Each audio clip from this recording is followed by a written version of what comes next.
Hello guys, আজ একটা নতুন ব্লগ ছাড়লাম, নতুন ব্লগ দিলাম, আপনারা দেখতে থাকুন। ব্লগটা হচ্ছে বিয়ে বাড়িতে চলে এসছি। চেয়ারে বসে আছি খাবারের জন্য, কয়েকটি মধ্যে খাবার খাচ্ছি।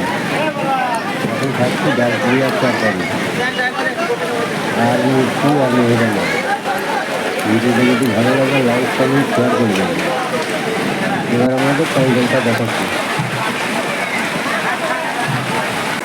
দেখতে পাচ্ছেন আমাদের প্যান্ডেল, দুটি প্যান্ডেল হঠাৎ করে দুটো দেখানো যাচ্ছে। এই দুইটায় 1200 লোকের আইটেম করা হয়েছে। আবার কারণে ভিডিওটা ভালো হচ্ছে। পরের আইটেম ভাত।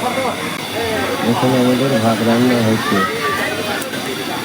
রান্নাটা কি কী আইটেম হচ্ছে আমি দেখাচ্ছি। এখানে মাংস হচ্ছে, এখানে ভাত হচ্ছে। এখান থেকে প্যান্ডেলটা দেখতে পাচ্ছেন। খাওয়ার জন্য আমরা প্যান্ডেলের ভেতরে ঢুকে পড়েছি। এবার আমাদের খাওয়া চালু হবে। এবার আমাদের খাওয়া দাওয়া চলছে। এবার আমাদের খাওয়া দাওয়ার আইটেম বলবো: ভাত, ডাল, সবজি, মাংস।